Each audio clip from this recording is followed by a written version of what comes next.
여러분 안녕하십니까? 오늘은 133번째 노동절입니다. 하지만 오늘도 일터로 나간 분들이 적지 않습니다. 이렇게 불평등한 노동 현장을 바꿔달라는 목소리가 여전히 큽니다. 오늘 서울 도심에서 대규모 집회가 예정돼 있습니다.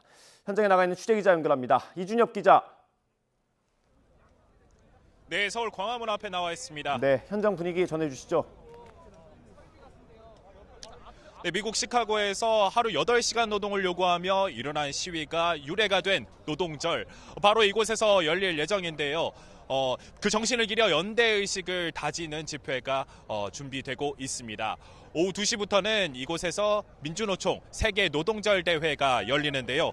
무대를 설치하고 음향 장비를 점검하는 작업이 한창인 가운데 노동자들도 속속 모여들고 있습니다. 오늘 민주노총은 윤석열 정부가 자본의 하수인 노릇을 하며 노동 파괴를 일삼고 있다고 강하게 비판할 예정입니다.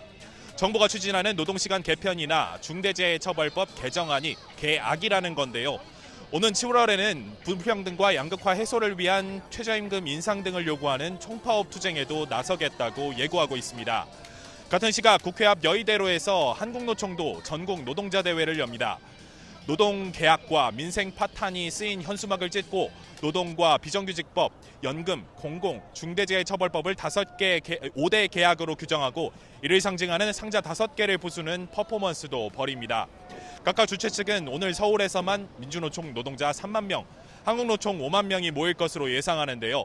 민주노총은 서울 말고도 14개 광역시도에서 열리는 집회까지 합치면 모두 13만여 명이 참석할 것으로 내다보고 있습니다. 양내 노총 통틀어 전국에서 20만 명이 운집할 것으로 보이는데요. 경찰은 질서 유지를 위해 전국에 170여 개의 경찰 부대를 동원합니다. 전차로를 점거하거나 장기간 교통체증을 유발하는 등 불법 행위에는 엄정 대응할 방침입니다. 하지만 민주노총은 오후 3시부터 시청에서 용산 대통령실과 서울지방고용노동청, 헌법재판소 3개 방향으로 행진을 예고하고 있어 일대 차량 정체는 불가피할 전망입니다. 그래서 세종대로 일대에선 가변차로가 운영되고 혼잡이 심한 교차로는 차량 우회가 시행됩니다. 외출하시는 분들은 참고하시기 바랍니다. 지금까지 서울 광화문 앞에서 YTN 이준엽입니다. 국민의힘은 세계 노동절을 맞아 노동 현장의 불법 부조리를 바로잡고 사용자의 부당으로부터 선량한 근로자가 피해받지 않도록 주저하지 않겠다고 밝혔습니다.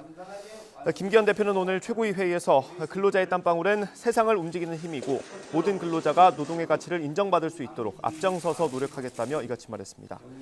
윤재옥 원내대표는 회의에서 근로자 보호를 위해 시급한 과제가 노동개혁이라고 강조하면서 양대 노총은 노동개혁이라며 투쟁에만 골몰하고 있고 노동자 권익 신장을 위한 투쟁이 아니라 기득권 수호를 위한 투쟁이라 안타깝다고 지적했습니다. 그러면서 내일 노동개혁 특위를 출범시켜 유연성과 공정성, 노사 법치, 안정성 등 4대 분야 정책 대안을 마련하고 입법 방안을 논의하겠다며 더불어민주당과 정의당도 노란봉투법 같은 노조 기득권을 지키고 경제에 부담을 주는 법안을 철회해야 한다고 덧붙였습니다. 더불어민주당은 부실한 안전망과 과로 등으로 잔혹한 사회적 죽음이 계속되고 있다며 윤석열 대통령과 정부가 국정 운영 기조를 사람 중심으로 대전환해야 한다고 주장했습니다. 박광원 원내대표는 근로자의 날을 맞아 올린 SNS 글에서 세계 최장 수준의 노동시간을 줄이고 노동법이 일터에서 제대로 작동되게끔 정부가 최선을 다해야 한다며 이같이 말했습니다. 이어 민주당은 노동 중심 사회를 위한 노력을 이어가겠다며 초등학생 자녀를 둔 맞벌이 부부의 주 4일 근무제를 현실화하는 방안 등을 준비해 주 4.5일제를 향해 담대하게 나가겠다고 강조했습니다. 검찰이 민주당 전당대회 돈봉투 의혹의 핵심 인물로 꼽히는 송영길 전 대표 주변에 대한 추가 강제 수사에 나선 가운데 송영길 전 대표가 내일 오전 서울중앙지방검찰청에 자진 출석하겠다고 밝혔습니다.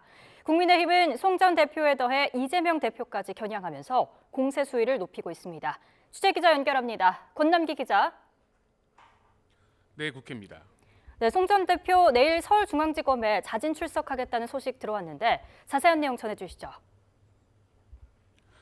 네, 민주당 전당대회 돈봉투 의혹의 핵심 인물인 송영길 전 대표에 대한 검찰 수사가 본격화하는 가운데 송 전 대표가 내일 오전 10시 서울중앙지검에 자진 출석하겠다고 밝혔습니다. 자신의 변호인을 통해 기자들에게 알린 내용인데 송 전 대표 측은 검찰에 가면서 중앙지검 근처에서 자신의 입장을 밝히는 기자회견을 열지도 검토 중입니다. 다만 송 전 대표 자진 출석에 대한 검찰 입장이 아직 안 나온 상태인데 사전 조율 여부가 확인되지 않은 만큼 무산될 가능성도 있어 보입니다.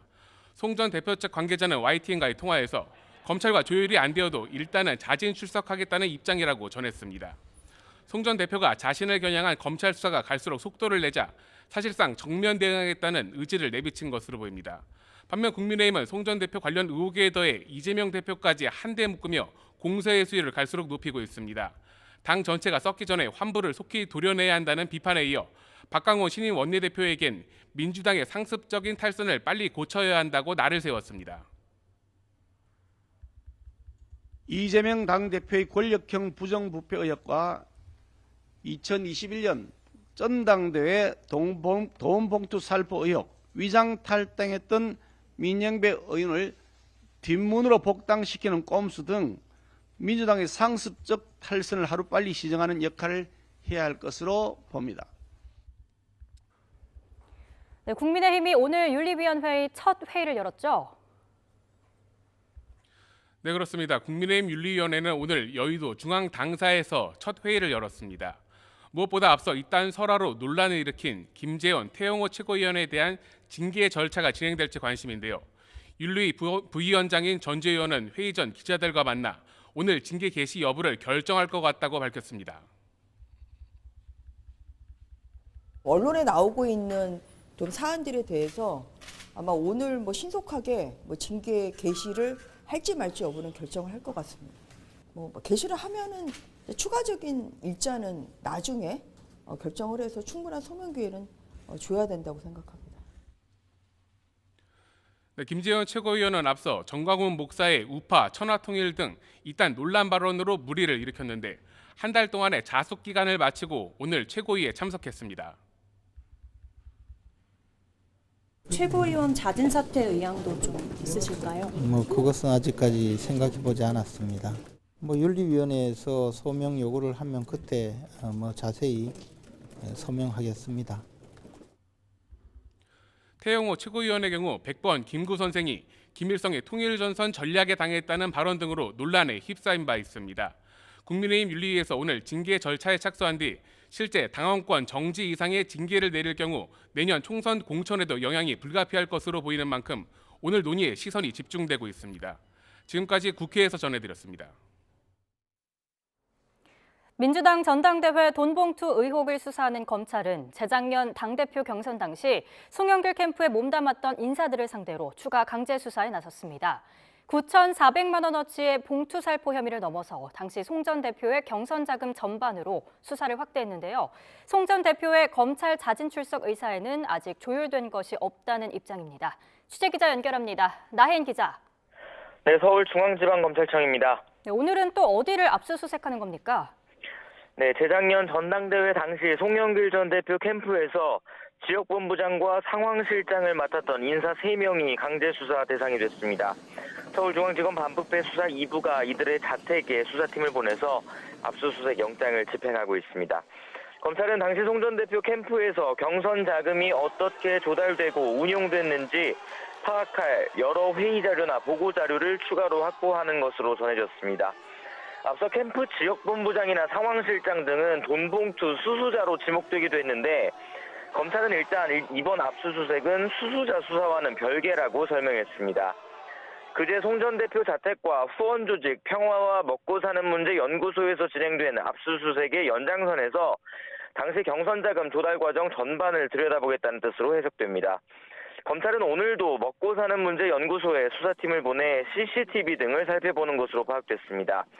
특히 그제 압수수색 과정에서 해당 연구소의 컴퓨터 하드디스크가 최근 포맷되거나 교체된 정황도 드러난 것으로 전해졌습니다. 현재 검찰은 송 전 대표가 기존 9,400만 원어치 봉투 살포의 공모한 혐의와 함께 외곽 후원 조직인 먹고 사는 문제 연구소 기부금을 경선 자금으로 동원했을 가능성도 들여다보고 있습니다. 실제 해당 연구소 직원들이 송 전 대표 경선 캠프에서 다수 활동했고 특히 양쪽의 회계 업무를 함께 담당했던 직원 박모 씨는 최근 송 전 대표가 머물던 프랑스 파리에도 다녀온 것으로 알려졌습니다. 하지만 송 전 대표 측은 박 씨뿐만 아니라 여러 사람이 이번 사건 첫 압수수색 전에 프랑스 단체 관광을 갔던 거라며 마치 사전에 모의라도 한 것처럼 몰아가는 건 사실이 아니고 유감이라고 했습니다. 여전히 모든 혐의를 부인하고 있지만 검찰이 연일 수사망을 넓히면서 불법 자금 규모는 수억 원대로 늘어날 수 있다는 전망이 나오고 있습니다. 검찰은 내일 오전에 자진 출석하겠다는 송 전 대표의 입장에는 아직 조율된 것이 없다며 별다른 반응을 보이지 않고 있습니다. 앞서 송 전 대표가 귀국 직후에 비슷한 입장을 밝혔을 땐 조사 일정은 수사기관이 정하는 거라면서 할 말이 있으면 서면으로 내라고 일축했습니다. 지금까지 서울중앙지검에서 전해드렸습니다. 대통령실은 윤석열 대통령의 국빈 방미를 통해 한미 상호 방위 조약을 핵이 포함된 상호 방위 개념으로 업그레이드했다고 평가했습니다. 대통령실은 윤 대통령 귀국 후 배포한 보도자료에서 한국형 확장 억제 구체화를 통해 미 확장 억제 실행력을 질적으로 강화했다며 이같이 설명했습니다. 아울러 한미 간 고위급 상설 협의체인 핵협의그룹 NCG를 신설하고 북한 핵 공격 시 압도적으로 대응하기로 했다는 점을 내세웠습니다. 경제안보협력에서는 넷플릭스 25억 달러, 첨단 분야 34억 달러 등 총 59억 달러 투자를 유치했고 미국 인플레이션 감축법 IRA와 반도체 과학법에 대해선 바이든 미 대통령으로부터 한국 기업 활동에 특별한 지원과 배려를 아끼지 않을 거라는 약속을 받았다고 강조했습니다.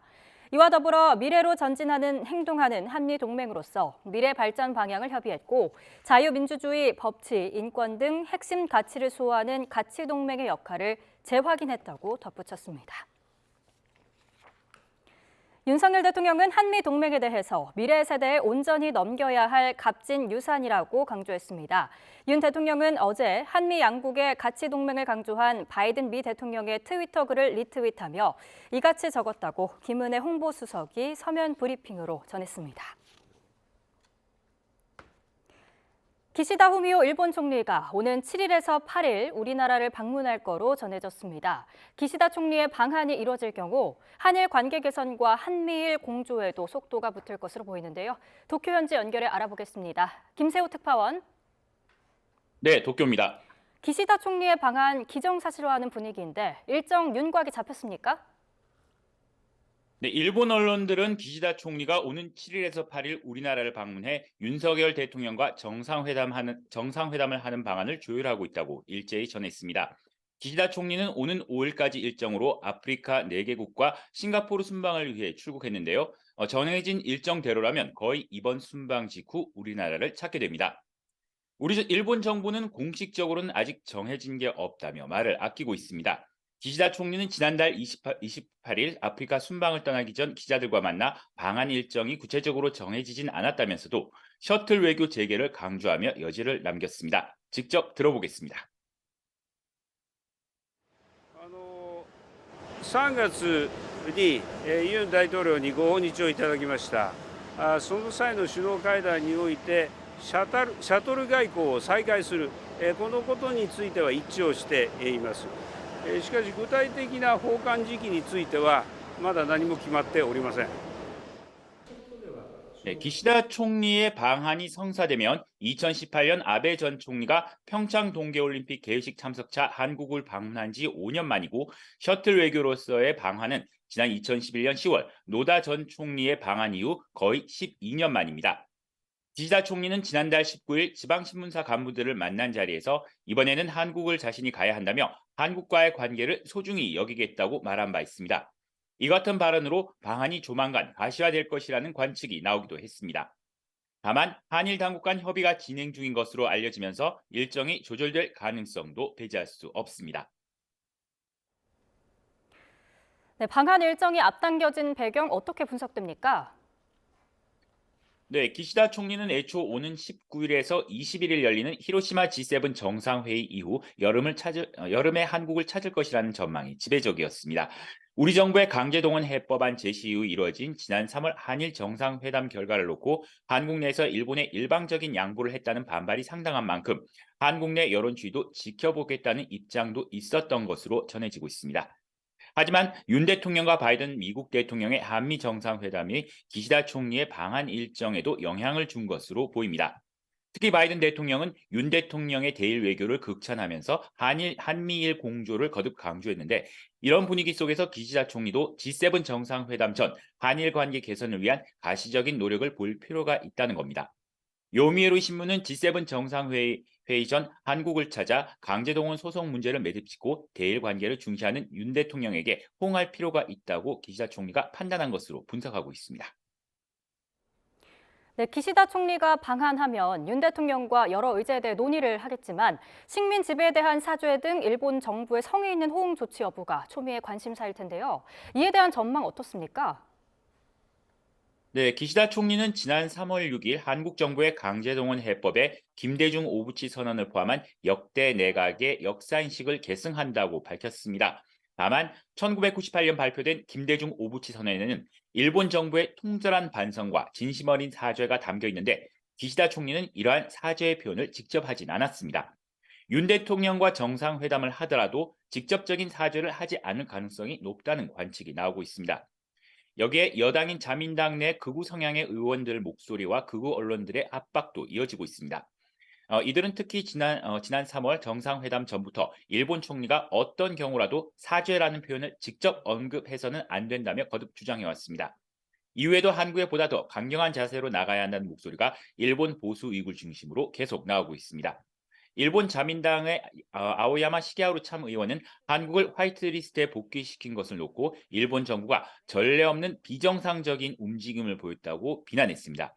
산케이 신문은 사설에서 한국 측의 개선 상황을 신중히 지켜봐야 한다며 절대로 쉽게 화이트리스트에 복귀시켜서는 안 된다고 주장했습니다.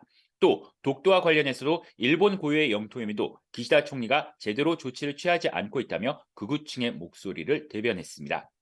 이 때문에 여당 내 보수파들의 입김을 무시할 수 없는 기시다 총리로서는 기존의 입장의 변화를 기대하기는 쉽지 않아 보입니다. 지금까지 도쿄에서 전해드렸습니다. 지난달에 무역 수지가 또 적자를 기록했습니다. 부진한 반도체 업황의 영향인데 그나마 다행인 건 그 적자 규모가 줄고 있다는 겁니다. 취재기자 연결해서 자세히 들어보겠습니다. 윤혜리 기자. 네, 산업통상자원부입니다. 네, 4월도 적자를 기록했다고요? 네, 그렇습니다. 오늘 오전 산업부가 발표한 4월 수출입 동향을 보면 수출은 14.2% 감소한 496억 2천만 달러를 기록했습니다. 수입은 13.3% 줄어든 522억 3천만 달러로 무역 적자는 26억 2천만 달러로 집계됐습니다. 수출은 7개월 연속 부진한 상황입니다. 품목별로 글로벌 경기 침체 여파에 수요와 가격이 동반 하락한 반도체 수출이 1년 전과 비교해 41% 줄었고 디스플레이는 29%, 석유 제품도 27% 감소했습니다.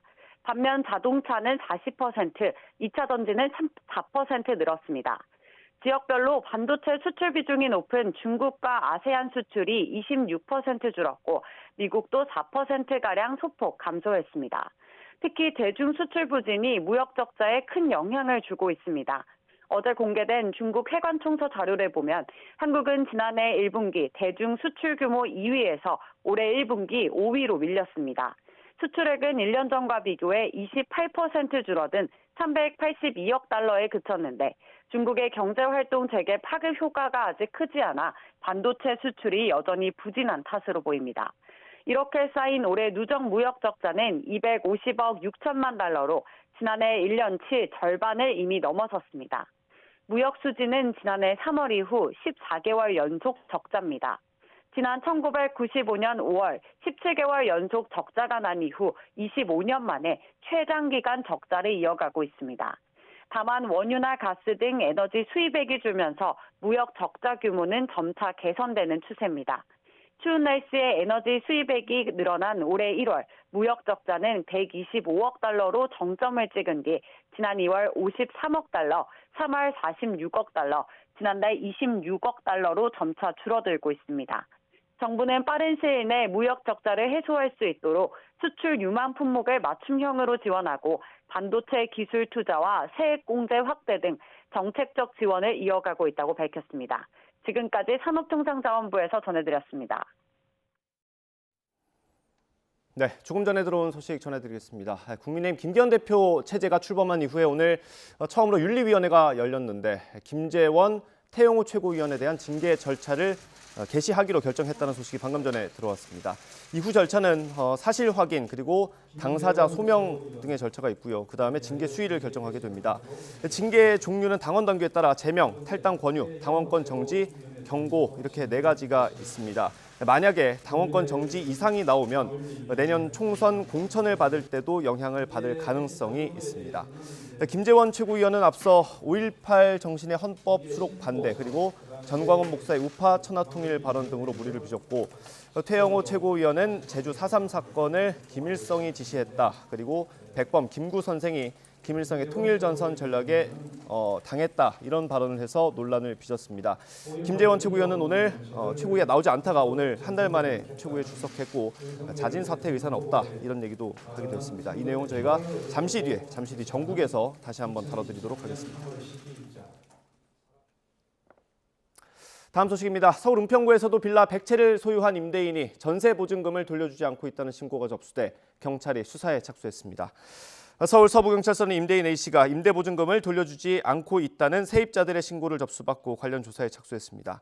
현재까지 경찰이 조사한 피해자는 20여 명이지만 A씨가 은평구에 가지고 있는 빌라는 100채 정도 되는 것으로 조사돼서 피해 규모는 더 커질 가능성도 있습니다. 경찰은 A씨가 자기 자본 없이 투자를 이어온 이른바 무자본, 갭투자 방식으로 전세 사기를 벌인 것으로 보고 A씨에 대한 사기 혐의 적용을 검토하고 있습니다. A씨는 상업용 근린생활시설인 빌라를 사모아서 전세를 주는 수법을 쓴 걸로 알려졌습니다.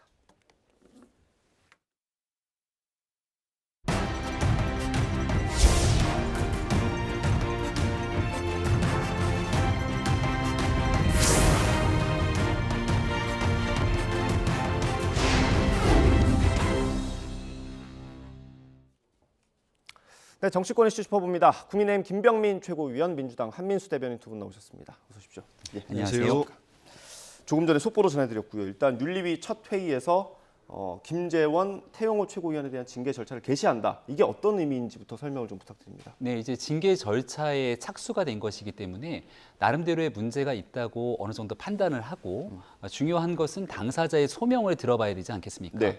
그동안 언론에 보도되거나 나왔던 행동들에 대해서 아마 판단을 하고 있는 상황으로 보이는데 네. 당사자에 대한 소명을 다 듣고 난 다음 윤리위원회가 그 정도로 당에 심각한 해악을 미친 행위인지 등을 이제 판단하게 되겠죠. 네. 징계 절차 착수가 이루어지고 나면 아마 조속한 시일 내에 절차들이 이루어질 것이고 아마 소명 절차가 마무리되고 나면 최종적으로 어느 정도의 수위가 결정될 것인지 등에 대한 논의들이 아마 빠르게 결정될 것으로 보입니다. 예, 이게 뭐 언론 보도로도 나오긴 했습니다만 김재원 최고위원 같은 경우는 5.18 전에 좀 매듭을 지으려는 것 같다라는 전망이 있던데 뭐 공감대가 좀 있습니까? 결론을 정해놓고 윤리위원회가 활동할 거라고 생각하지는 않습니다.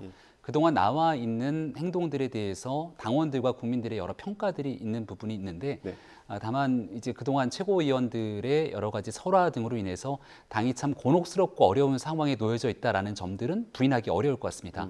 다만 그 정도가 어느 정도로 심각했고 또 여기에 대해서 어느 정도 수준까지 대응하는 것이 과거의 선례에 비추어서 형평성 또 적합성이 맞는 일인지는 아마 윤리위원회 위원들이 개별적으로 잘 판단할 것으로 기대하고 있습니다. 예, 저희가 지금 징계 종류를 그래픽으로 보여드리고 있는데 이 당원권 정지, 그러니까 최고위원의 경우에 당원권이 정지되면 최고위 회의도 당연히 못 나오는 거죠? 맞습니다. 과거에도 전례가 있었고요. 예. 일단은 당원권 정지하면 제일 먼저 떠오르는 게 과거의 이준석 전 대표의 사례지 않습니까? 예. 그러니까 당원권이 어느 정도 기간 동안 정지될지 여부들도 중요하고요. 예. 만약 그런 결정이 있게 된다면 언론의 관심사는 내년도 4월 달이지 총선이기 때문에 총선 전 공천이 아마 최종적으로 정리되는 게 2월 정도 수준이지 않을까 싶은데 그런 기간까지 당원권 정지 등에 대한 내용들, 그 기간이 이루어지는지 등도 관심을 갖고 지켜보신 대목인 것 같고 이른바 제명, 또 탈당 권유도 제명 못지않게 굉장히 강력한 징계성이 있고요. 또 그동안 이런 윤리위원회가 실제로 징계 절차가 착수했는데 소명을 다 들어보고 문제가 심각하지만 두 번 다시 이런 행동을 하지 않았으면 좋겠다는 강한 뜻을 담아서 엄중 경고로 끝난 적도 있기 때문에 지금은 그 결과를 예단하기는 어려운 상황인 것 같습니다. 그럼 당원권 정지 위로 나올 경우, 이상으로 나올 경우에는 좀 공천에도 영향이 있을 수 있는 상황이고요. 이게 뭐 시기도 지금 얘기가 많이 나오지만 어느 정도 수위일지 뭐 이런 것도 좀 관심이 가는 것 같습니다. 어떻게 예상하십니까? 저는 일단 5.18 민주화운동 전에 광주 민주화운동 기념식 전에 김재원 최고위원에 대해서는 윤리위가 저렇게 오늘 개시했다고 바로 발표까지 한 거 보면은 나오지 않을까 싶어요. 근데 이게 진정성을 정말 우리 광주 시민은 물론이고 국민들 모두의 진정성을 가지려면은 상당히 무거운 징계를 내려야 되지 않을까. 내릴 거로도 예상이 됩니다. 왜냐하면 과거에 그 최고위원 한 분이 2019년도 자유한국당 시절에 5.18 유공자들에 대해서 정말 제 귀로 의심할 정도로 막말을 했어요. 폄하 발언을 하고 당원권 정지 3개월을 받았습니다. 그리고 그분은 다시 최고위원회 복귀까지 했어요. 아, 그때 그런 일이 있었죠. 세 분 정도 같이 윤리위에 올라갔던 걸로 기억합니다. 맞습니다. 그래서 그때 많은 국민들, 언론에서 이건 솜방망이다.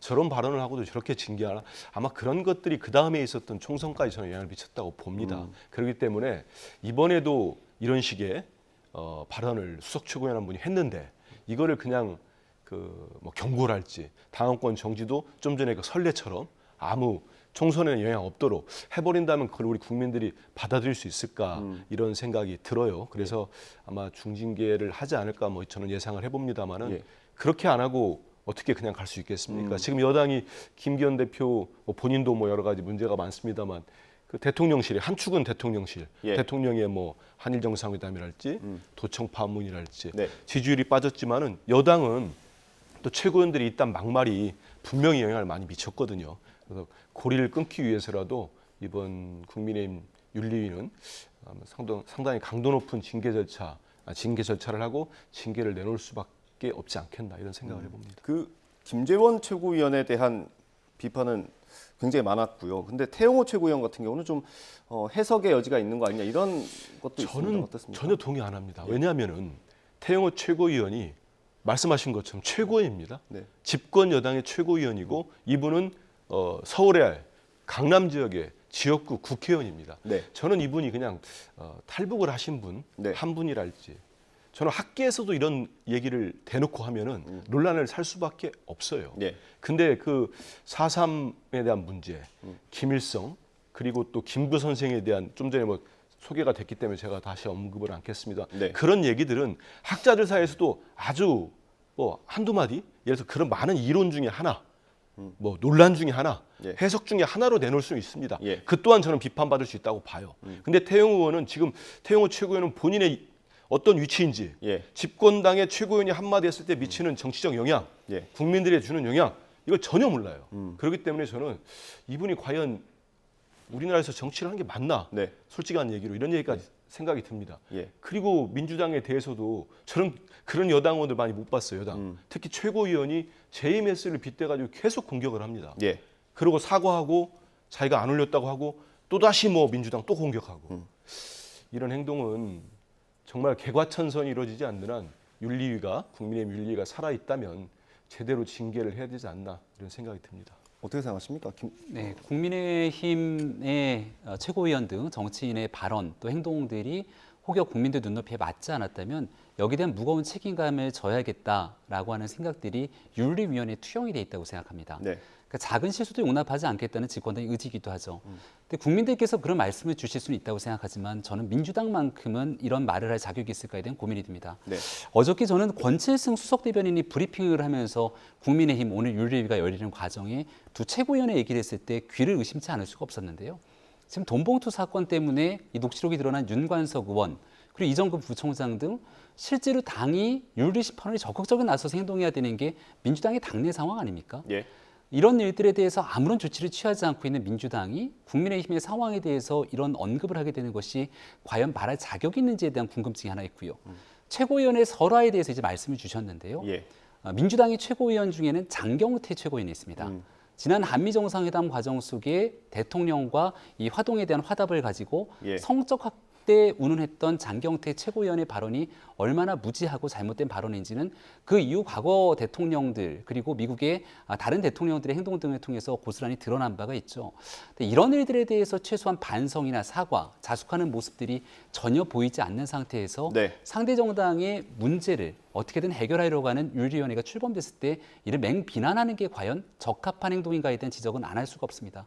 저는 민주당이 국민의힘의 내부의 일에 관심 갖고 있을 그 시간에 민주당 윤리 심판원 도대체 무엇하고 있는 건지 여기서 준엄하게 언급하는 것이 국민께 보여줘야 될 최소한의 양심이 아닐까 생각합니다. 예, 알겠습니다.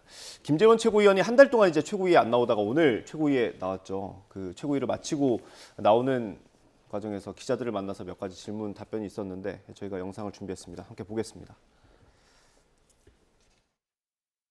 4월 한 달 대표께서 자숙해달라고 지시를 하셔서 자숙 기간을 마치고 나온 것입니다. 혹시 최고위원 자진 사퇴 의향도 좀 있으실까요? 그것은 아직까지 생각해보지 않았습니다. 제주도와 광주를 찾아가서 사과를 해달라는 그런 지시도 받았기 때문에 충실히 이행을 했고 이제 그 기간이 끝났기 때문에 당연히 또 최고위에 출석을 해야 될 그런 상황입니다. 한때요. 김재원 최고위원의 자진 사퇴설이 좀 언론에 보도된 적이 있습니다. 혹시 지도부에서 그런 기류가 좀 있었습니까? 저희 당 최고위원회가 월 목에 있고요. 공식 회의를 하기 전에 비공식 사전 티타임 등 여러 회의를 하는데 공식적인 회의석상에서 그 같은 얘기가 나온 적은 없었습니다. 그 공식적인 얘기 말고 비공식적인 얘기를 해달라고 여쭤본 건데. 그러니까 비공식적인 회의석상에도 마찬가지로 최고위원 당대표 지도부가 다 같이 모여 있는 자리에서는 그런 얘기가 나온 적이 없습니다. 그 정치적으로 봤을 때 김재원 최고위원이 좀 자진 사퇴를 하고 그래도 공천에는 좀 영향을 덜 받게 하는 그런 방법이 있었을까요? 어떻습니까? 근데 본인의 정치 생명이 달렸기 때문에 자진 사퇴 결정을 이번에 자진 사퇴라면 아마 김재원 최고위원은 앞으로 정치하기 쉽지 않을 겁니다. 그런 판단이 있기 때문에 쉽게 결정을 못 내릴 거예요. 근데 저는 예전에 보도를 보니까 그 대통령실에서 이제 김재원 최고위원의 이제 5.18 폄하 발언 나오자마자 뭐 대통령실도 이거 뭔가 징계가 필요하지 않겠느냐 이런 의사를 전달했다는 보도가 있었어요. 네. 그리고 대통령실 거기에 대해서 뭐 부인하지 않은 거 보면은 대통령실에 있는 그게 뭐 대통령의 의중인지는 모르겠습니다만 자꾸 국정에 부담이 되니까 김재원 최고위원이 어떻게든지 좀 본인 스스로 매듭을 풀으면 좋겠다는 생각을 했던 것 같아요. 그러다 보니까 최근에 이제 자진 사퇴 발언이 나왔는데 그렇다 보면은 수뇌부에서 뭐 비공개로 하겠죠, 당연히. 공개 논의를 할 수 있는 부분은 아니고 소수가 모여서 좀 논의는 됐을 거라고 저는 뭐 추정을 해봅니다. 그게 이제 김재원 최고위원에 전달이 됐는지 그건 모르겠습니다만 지금 기자들이 물어봤을 때 저렇게 이제 확실하게 자진 사퇴에 대해 선을 긋는 거 보면은 추론해 보면 전달이 됐고 거기에 대해서 김재원 최고위원은 그것까지는 수용할 수 없다. 이거를 했다고 볼 수 있고요. 이거는 저희가 볼 때는 이제 윤리위에도 영향을 미칠 수도 있다고 봐요. 왜냐하면 윤리위에서 아까 말씀드린 대로 뭐 당원권 정지, 경고 이상은 나올 가능성이 높으니까요. 당원권 정지 개월수를 길게 이준석 전 대표처럼 뭐 1년씩 하면 총선 못 나오잖아요. 그러지 않고 줄였을 경우에 그 뭐 그때는 뭐 김재원 최고위원이 받아들이겠지만 그게 그렇지 않고 자진 사퇴를 안 한다는 건 정치를 계속 하겠다는 건데 총선을 못 나오게 한다고 했을 때 그걸 받아들일 건가 그러진 않을 것 같은데요. 폭풍이 조금 있을 수 있다라고. 조금이 아니고 뭐 계속 이어질 것 같습니다. 알겠습니다. 그 하나만 더 여쭤보고 태용호 최고위원 같은 경우는 공개적인 자리에서 김기현 대표를 겨냥한 것 같은 발언을 하지 않았습니까? 본인은 부인했습니다만 그것도 좀 이번에 윤리위에 좀 반영이 될까요? 일단 태용호 최고위원 스스로가 그런 적이 없다고 얘기를 하고 있기 때문에. 근데 최고위원님도 좀 그런 식으로 말을 한 것 같다라고 추측하시지 않았습니까? 앵커의 질문이 있었죠. 앵커의 질문이 있었기 때문에 거기에 맞춰서 태용호 최고위원이 선거 때 이제 도움을 받은 적이 없다 그랬지만 제 기억으로 가장 도움을 받았던 건 김기현 대표 당시 후보의 도움을 받지 않았겠느냐라고 당시 있었던 상황들을 얘기한 것이었죠. 그러니까 태용호 최고위원도 더군다나 그 뒤에 이제 나서서 김기현 대표를 향한 발언이 아니었고 그럴 이유가 없다고 얘기를 했습니다.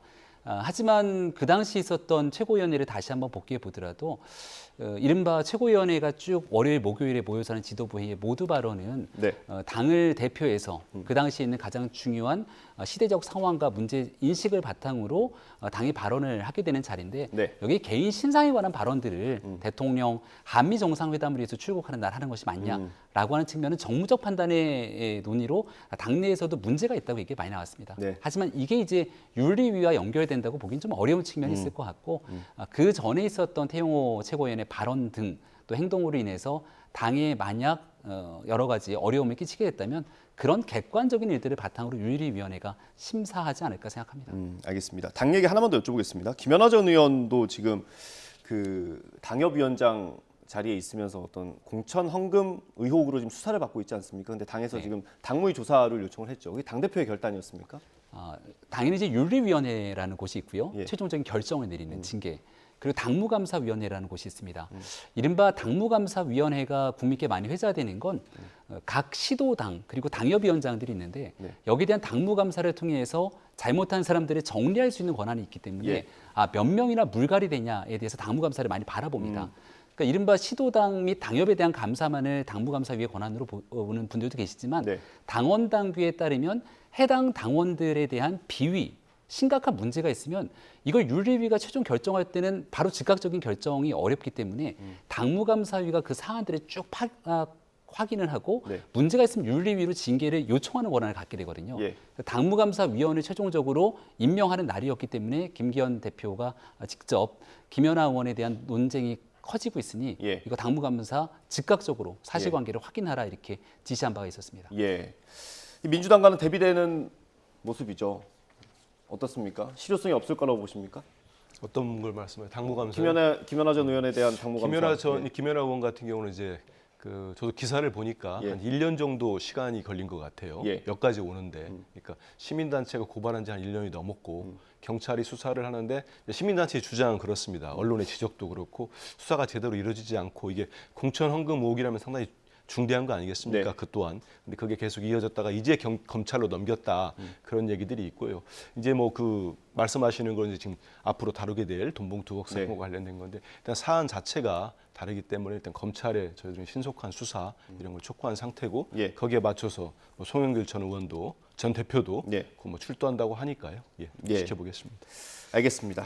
저희가 말씀해 주신 그 내용으로 좀 넘어가 보도록 하겠습니다. 민주당 얘기를 좀 다뤄보겠습니다. 송영길 전 대표가 내일 검찰에 자진해서 출석을 하겠다라고 얘기를 했습니다. 이게 검찰이 부르지 않았는데 자진 출석한다는 게 가능은 하겠습니까? 가더라도 글쎄요. 검찰에서 조사를 안 하면 그만 아닙니까? 근데 일단은 예전 같은 경우는 뭐 제가 기자할 때 보니까 그 이해창 총재께서도 이제 그 사대기 사건인가요? 대선 자금 사건이 불거졌을 때 본인이 직접 출두를 해가지고 당시는 뭐 검찰도 모르겠습니다. 수사를 한 걸로 조사를 한 걸로 제가 들었고 황교안 전 이제 대표 미래통합당 대표께서도 이제 그 국회 선진화법이었나요? 뭐 그것 때문에 아마 패스트트랙 처리하는 과정에서 이제 폭력 사태 뭐 있었던 조사를 받았던 것 같은데 송영길 전 대표는 이제 보니까 그 파리에서 기자회견 할 때도 본인이 빨리 가서 직접 조사를 받겠다. 저는 그 포인트 두 가지로 봤었습니다. 그러니까 본인이 서둘러 조사를 받고 이어서 하나는 모든 책임은 나에게 있다. 그런 걸 계속 강조를 해왔죠. 그리고 지금 출두하겠다는 얘기를 했는데 자진조사 받겠다고 했는데 검찰은 뭐 필요하면 서면으로 내다 뭐 이런 식의 보도를 제가 봤어요. 근데 이제 송 전 대표는 이제 주변 관련된 압수수색도 이루어지고 있고 계속 하는 상황에서 본인이 가서 직접 소명할 부분은 소명하고 책임질 부분은 책임지겠다. 그런 취지에서 뭐 변호인을 통해 가지고 내일 오전에 검찰에 출두하겠다는 의사를 밝힌 걸로 받아들이고 있습니다. 어떻게 보세요? 자진 출석. 대한민국에 있는 국민들 누구나 죄를 지면은 이제 검찰이 수사나 조사를 받게 되지 않습니까? 근데 핵심 혐의를 받고 있는 피의자가 내가 가고 싶을 때 가갖고서는 조사받는 경우들은 일반적인 국민의 사례로 찾아보기가 어렵겠죠. 모든 일들에 대해서 내가 다 인정하고 책임질 테니 주변 사람들 좀 괴롭히지 말고 모든 책임 나에게 있습니다라고 얘기하면 혹시 정치인으로서 조금 이해되는 것 아닌가 생각할지 모르겠는데요. 송영길 전 대표는 파리에서 기자회견할 때도 나는 이 문제 모른다고 합니다. 그러니까 지금 내놓고 있는 메시지도 물극필반인가요? 그러니까 시간이 좀 지나고 나면 상황이 달라질 거다라고 얘기를 하면서 지금 있는 돈봉투 사건에 대한 의혹들을 철저하게 부인하고 있거든요.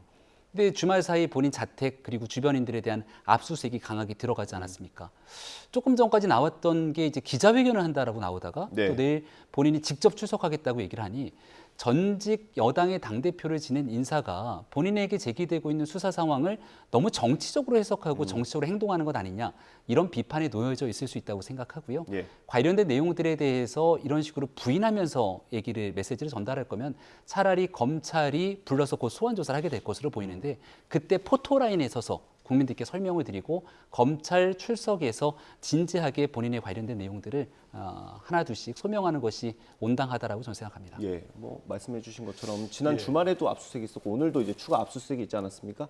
이렇게 조여오니까 이걸 정치적으로 보는 거 아니냐, 몰아가는 거 아니냐 이런 주장이신 것 같습니다. 저는 뭐 그러진 않을 거라고 봅니다. 이미 녹취 파일이 상당량이 있다고 보이고 거기에 대해서 이제 뭐 그 보도까지 이어지고 있는 상황에서 저거를 글쎄요, 어느 정치인이 정치적으로 저걸 뭐 타개한다거나 그러지는 못할 거라고 보고요.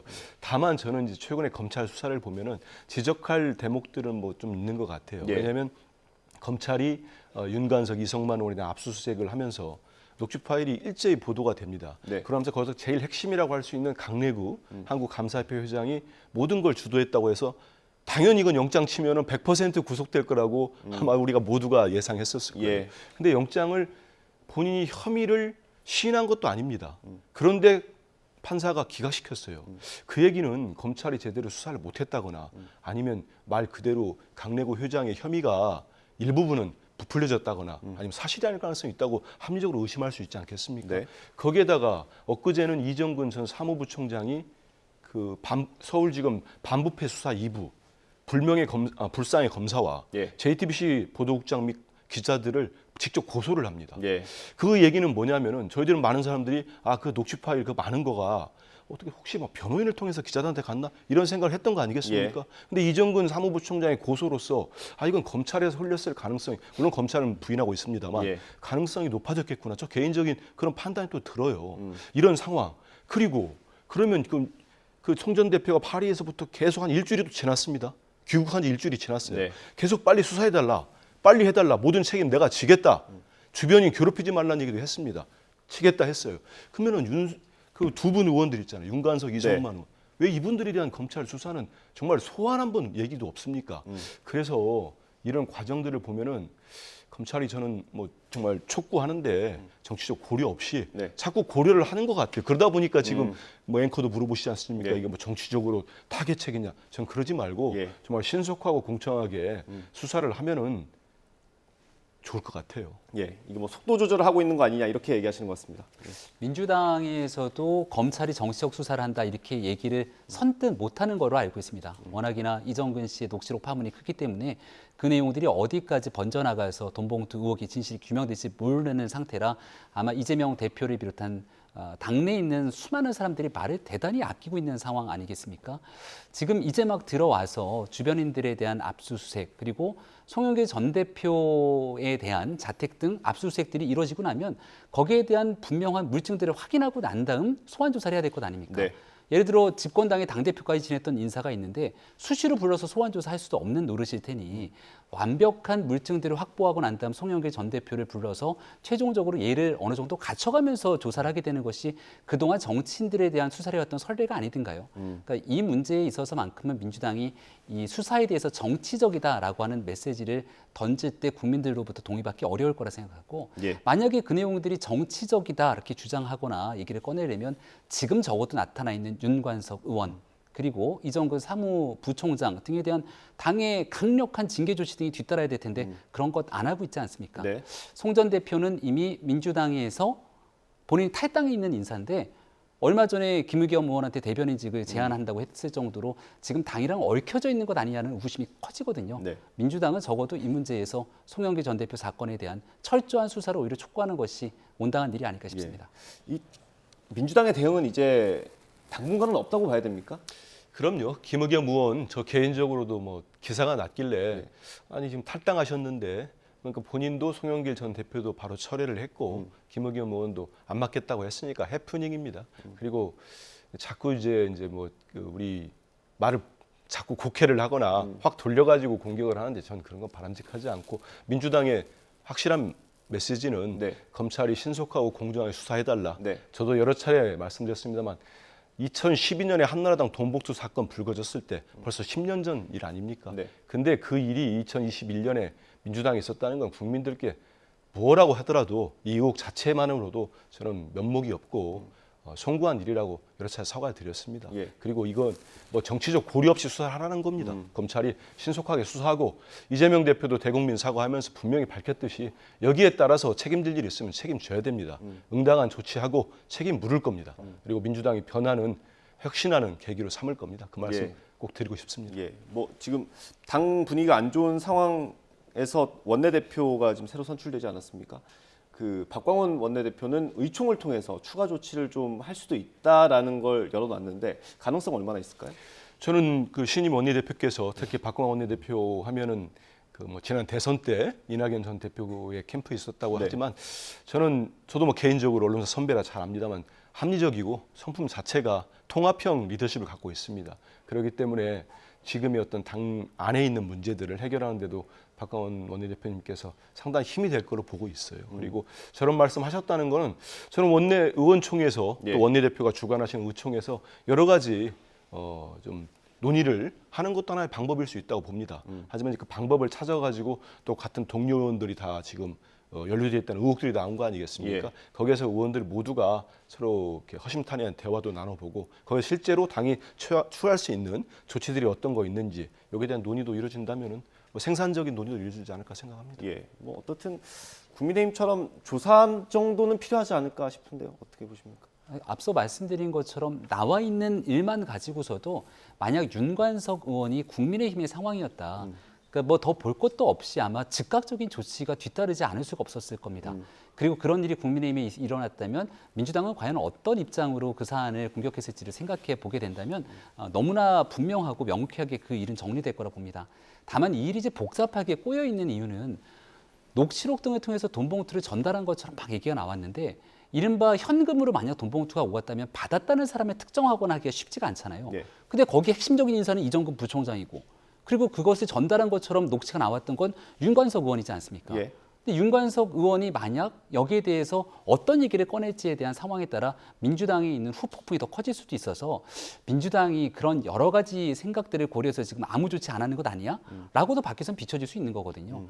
그래서 지금 마냥 수사의 모든 것들이 기대고 끝까지 시간을 지연하는 것이 온당한 일일지 드러난 일만 가지고서도 거기에 적합하게 해당되는 사람들을 즉각적으로 조치하는 게 국민 눈높이에 맞는 일인지 민주당의 판단이 필요한 시점이라 봅니다. 예, 대변인께 하나만 더 여쭤보겠습니다. 네. 그 보셨는지 모르겠는데 이성만 의원 같은 경우 지난주에 그 돈의 성격은 수사로 밝혀줘야 될 부분이다 이런 식의 얘기를 했었어요. 저희가 이 방송에서 그 녹취를 틀기도 했었는데 그건 사실상 돈이 오갔다는 것 자체는 인정한 것처럼 보였거든요.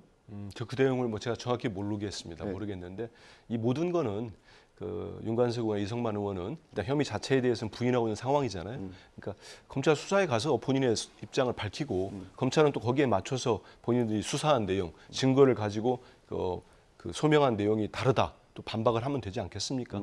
역시 또 재판에 갈 거고 그런 과정들이 신속하게 이루어지는 게 더 중요하다고 봅니다. 알겠습니다. 송영길 전 대표가 파리 현지에서 기자회견을 할 때는 어떤 정치적인 결단을 발표를 했고 이제 국내로 들어와서 사실관계를 좀 파악해서 다시 한번 설명하는 자리가 있을 수도 있다라는 얘기를 했는데 아마 그 자리가 내일이 될 수도 있을 것 같습니다. 송 전 대표가 어떤 얘기를 하는지 내일 또 지켜봐야 될 것 같고요. 다음 주제로 넘어가 보겠습니다. 윤석열 대통령의 국빈 방문 일정이 마무리가 됐고요. 그 결과가 반영된 여론조사가 오늘 하나 나왔습니다. 대통령 지지율 보겠습니다. 네, 긍정평가가 34.5%로 조금 올랐고요. 부정평가는 좀 내렸습니다. 이거는 방미 성과가 좀 있었다라고 볼 수 있는 거겠죠? 네, 전체적인 평가들이 지지율에 영향을 미쳤겠죠. 또 아마 이제 월요일에 나왔던 지지율이기 때문에 이번 주 내내 지난주 5박 7일 동안 있었던 순방에 대한 평가들은 언론, 전문가 등을 통해도 아마 국민들께서 판단하게 될 거라 봅니다. 그런 일들을 이번 주 내내 지켜보게 된다면 아마 대통령 지지율에도 유의미한 영향을 미칠 거라 보고요. 네. 70주년 한미동맹을 기념하고 이번에 워싱턴 선언 등을 통해서 북핵 미사일 위기, 고조하던 위기에 우리 대한민국이 가야 될 길을 문서화시키기도 했고 네. 또 앞으로 나아가야 되는 동맹의 청사진까지 그려놓는 등 좋은 성과들이 많았다고 생각합니다. 네. 결국 이제 판단과 평가는 국민의 몫일 테지만 잘된 부분들 또 아쉬웠던 점들에 대한 객관적인 평가 이전에 너무 박하게 우리 대한민국 외교에 대해서도 국내 정치로 좀 일관하는 것 아니냐는 민주당의 지난 5박 7일간의 대응에 대해서는 문내 아쉬움이 있다는 말씀도 함께 드립니다. 예, 이 정도 오른 걸로 혹시 만족하십니까? 더 올라야 되지 않겠습니까? 지지율은 많이 올라야죠. 이게 한미 정상회담만을 갖고 지지율이 오를 거라 생각하지 않고요. 네. 국내 국민들께 피부에 와닿는 삶의 변화가 있어야 되기 때문에 더 노력하겠습니다. 예. 무슨 말만 하면 민주당을 그렇게 공격하지 마세요. 왜냐면 그 자꾸 그러면 버릇들고 국민들이 싫어합니다. 그러면 제가 민주당 아닌 얘기 해줄게요. 뉴욕타임즈가 보도한 얘기 드릴게요. 뉴욕타임즈가 그랬습니다. 성과를 환대받은 걸로 성과라고 한다면 그거는 좀 있었던 것 같다. 하지만 실질적 성과에 대해서는 회의적인 시각이 많다. 미국 뉴욕타임즈의 보도 내용이고 미국의 동아시아 전문가는 그랬습니다. 상징적 조치밖에 없다. 핵에 대해서. 군사적 조치는 전혀 없다. 이런 평가들이 있으니까 한일 정상회담이 굴욕적이었을 때 민주당이 지적하면 반일 선동한다. 한미 도청 파문 터졌을 때 저자세로 일관하니까 그거 지적하니까 반미 선동한다. 이 국민의힘의 지도부가 그런 인식을 갖고 있다면 국민들 외면받을 겁니다. 그러니까 정확한 지적들 해주고 야당이든 시민단체든 우리 국민들이 비판하는 거 아니겠습니까? 지적하고 그럴 때는 수용하는 게 자세입니다. 이 지지율 얘기 다시 돌아가 볼게요. 1.9% 올랐어요. 저는 뭐 떨어진 것보다는 대통령실이나 대통령이나 국민의힘이나 안도할 수 있습니다. 하지만 34.5%, 1.9%는 사실 뭐 기술적 반등일 수도 있는 거고 저는 좀 더 올랐으면 좋겠습니다. 왜냐하면 올라야 되는 이유가 있어요. 여권이 대통령이 이 정도 지지율 가지고는 국정 동력이 없습니다. 어떤 개혁도 못해요. 근데 그거를 민주당이 발목 잡아서 됐다고 어느 국민이 믿겠습니까? 1년이 다 됐는데 보여준 게 도대체 뭐가 있습니까? 외교만 가면은 굴욕적이네, 참사네, 그 발언을 바이든은 했네, 안 했네. 계속 그 논란밖에 없습니다. 이번에는 최고로 포인트가 3개 있었어요. 하나가 핵입니다. 핵을 무슨 명문화했다고 엄청나게 지금 말의 성찬이 다 나왔습니다. 나왔는데 대통령께서 귀국 전에 미국 백악관에 있는 핵심 당국자가 핵 공유 아니다. 못을 박아버렸습니다. 그때 뭐라고 했습니까? 대통령실의 김태효 1차장, 국민의힘의 지도부, 비대위원들, 정책위 의장, 사실상 우리 핵공유 명문화했다고 얼마나 자랑했습니까? 저는 국민의 생명과 안전, 우리 기업들의 생계가 걸린 문제는 겉멋들면 안 됩니다. 폼 잡고 할 일 아니에요. 말 한마디 한마디가 잘못하면 러시아에 있는 우리 17만 교민의 생명이 걸린 문제입니다. 7조 6천억, 160여 기업이 있습니다. 그 기업들의 생계가 걸린 문제입니다. 하나하나 신중해야 됩니다. 그리고 경제에 있어서 반도체법과 IRA, 인플레 감축법, 무엇을 얻어냈습니까, 우리가? 겨우 회의 하나 얻어냈어요. 핵그룹 협의. 국내에 지금 3개 있습니다. 제가 조사해봤습니다. 적어도 장관급 정도 격상을 했다면 혹시나 거기서 뭔가 실질적 논의? 이미 차관급, 차관보급, 차관협의체가 다 있어요. 이거를 기자들이 물어보니까 국방부의 고위 당국자가 설명을 못하더라고요. 제가 보니까. 그럼 뭔 성과가 있었습니까? 끝으로 제가 뭐 말이 길어졌습니다. 하나만 더 짚겠습니다. 도청욱 파문 터졌을 때 우리 국민들 지지율 여론조사에 나오지 않습니까? 제대로 따져 물어라. 이거 한마디도 안 물어봤어요. 저는 제가 좀 창피했던 게 오죽하면은 미국의 MBC 앵커가 친구가 친구를 스파이하는데 괜찮습니까? 우리 대통령께 물어보겠습니까? 이거는 외교는 국익이 걸린 문제입니다. 저는 대통령께서 영어 발음 보니까 정말 잘하시더라고요. 그런 건 평가해드리고 싶어요.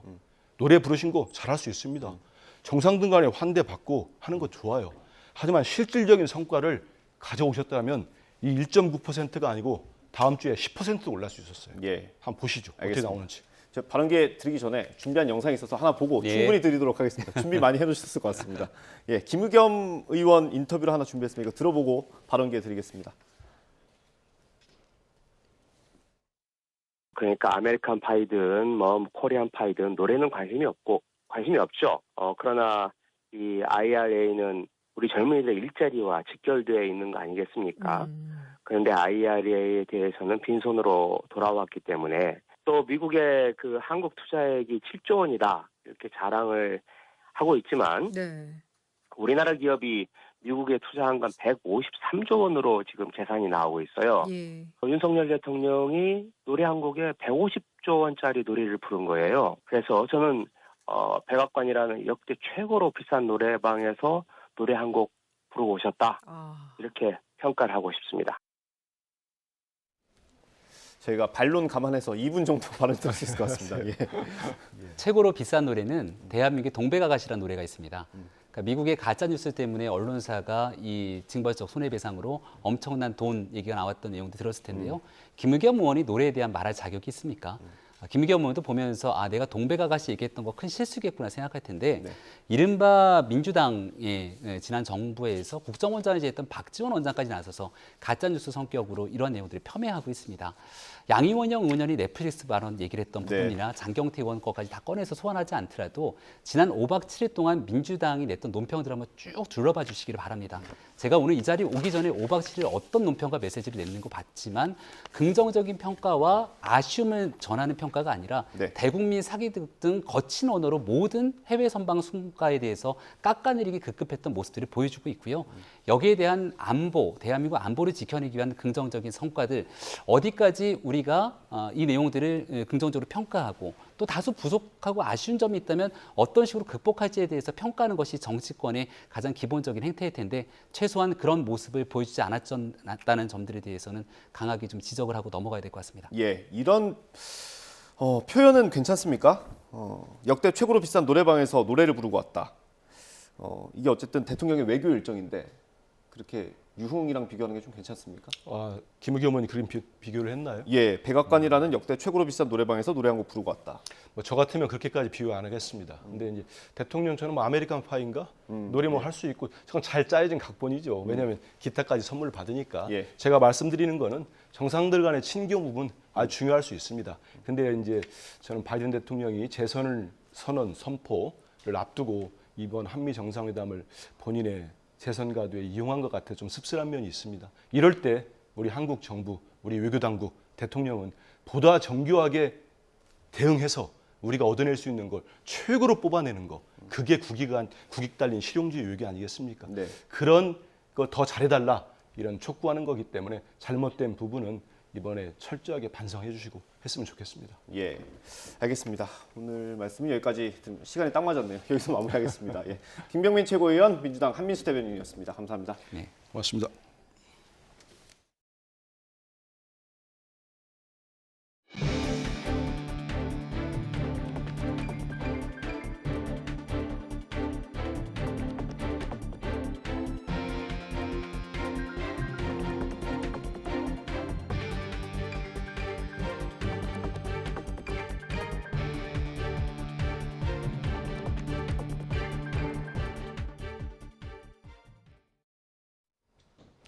오 5월의 시작부터 맑은 하늘이 함께하고 있습니다. 아침에는 다소 쌀쌀했지만 낮 동안 봄볕이 내리쬐며 기온이 크게 오르겠는데요.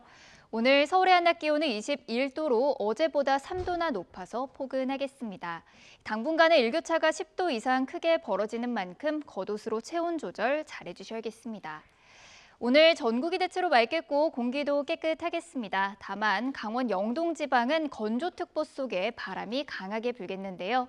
이 산불 등 화재 예방에도 신경 써주셔야겠습니다.